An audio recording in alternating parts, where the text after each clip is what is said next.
A homofobia na família é uma das principais causas que levam a diversas consequências aos homossexuais. Ainda existem muitas famílias homofóbicas, gerando transtornos psicológicos e físicos, colocando os homossexuais à forma de inferioridade e anormalidade, que são palavras e agressões que causam sérios de danos à saúde. Todo o preconceito vivido por homossexuais causa perigos de vida, que trazem consequências que podem atrapalhar na convivência com a sociedade. Como a escola pode ajudar a família sobre a diversidade? Então, sempre a relação família e escola, ela é importante em qualquer tema, em qualquer situação. Eu não acredito em escola que não traga, que não tenha a família dentro dela, né? Que tenha essa proximidade de relação. Então, eu acho que tanto a família tem que estar próxima da escola, como a escola está próxima da família. E a diversidade é nesse diálogo, tanto a escola compreender a diversidade que a família às vezes possui, como a família compreender a diversidade da escola e essa diversidade que seu filho, que sua filha vai estar convivendo nesse ambiente. Acho que é sempre com diálogo e com a proximidade, né? Sem uma coisa de regras impostas, mas um diálogo a ser construído essa relação. Qual a influência que a religião pode causar nas relações familiares?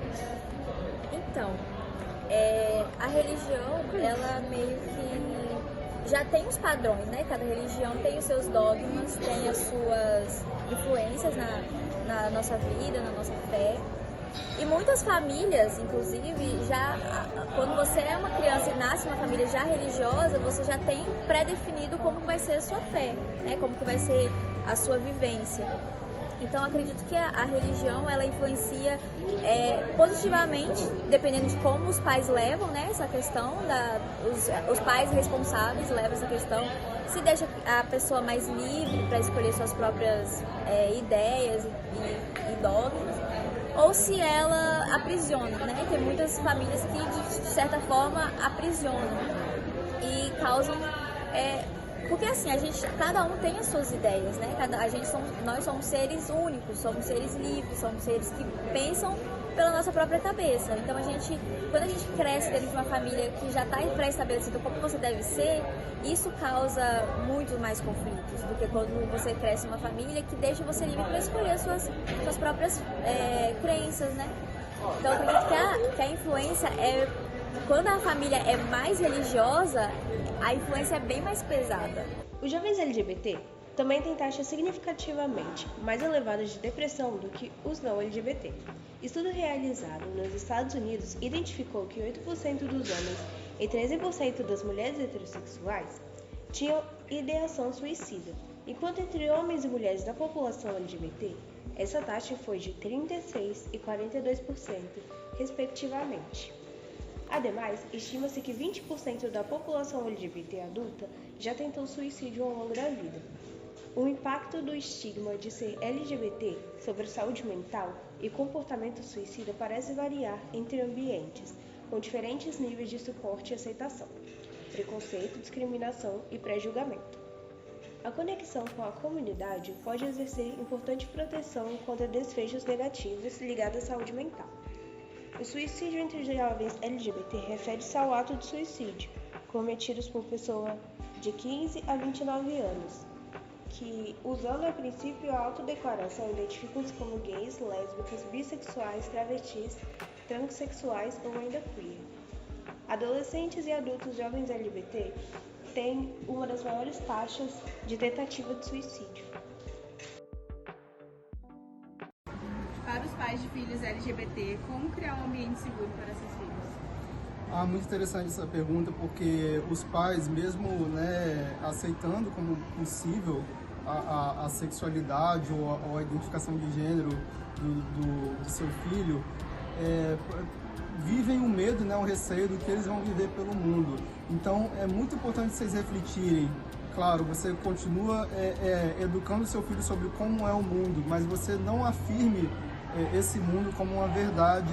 Você também faz parte desse movimento que vai fazer com que o mundo não cometa violências contra o seu filho. não é simplesmente tolerar, aceitar. Claro que parece que esses são passos, né? E na prática acabam sendo. Só que é a gente entender como possível respeitar o outro, a vida, né? Existe uma diferença que a gente faz na prática com a palavra respeito, que é, né? O meu filho sendo homossexual, às vezes não me respeita o espaço da minha casa, o espaço daquele almoço em família, com outros parentes, né? Mas existe, gente, uma diferença muito absurda entre o respeito à autoridade e o respeito à pessoa, à vida. A gente não pode nunca deixar que o respeito à vida e à pessoa, né? Como adolescentes LGBT podem abordar o assunto em famílias conservadoras? Assim, é muito difícil, né? Na verdade, a gente sempre sugere, quando a família é bastante violenta, questionadora, fica em cima, né? Reprime, várias outras palavras, e isso pode se dar de muitas formas diferentes, né? É sempre necessário que exista, claro, serviços para que esses jovens, né, acessem direitos, tenham garantias, não vão para a rua, morar na rua, que infelizmente acontece, né? A população de rua também tem muitos LGBT devido a isso, né? Muitas mortes acontecem devido a isso. Muita gente fala, né, que LGBT morre porque matam muito no Brasil, mas eles morrem por serem LGBTs e morrem muito por isso, né? Nós somos recordistas no nosso país. Então a gente precisa se fortalecer, né? Quem é LGBT, e para isso manter coletivos, manter grupos, manter conversas, produzir conhecimento, produzir práticas, produzir espaços, né? Porque a gente está falando de conquistar espaços como as outras pessoas também têm direito aos espaços, né? E nisso, assim, como você lidar diretamente com a família, vamos chegar aí, né? Relações entre gêneros e das sexualidades na cultura contemporânea, o presente artigo pretendeu investigar as principais dificuldades enfrentadas por travestis e transexuais ao buscarem inserção no mercado formal de trabalho. Para a realização desse estudo de caso múltiplo, foram realizadas entrevistas semi-estruturadas com 2 transexuais, além de conversas informais estabelecidas com profissionais residentes na cidade de Curitiba.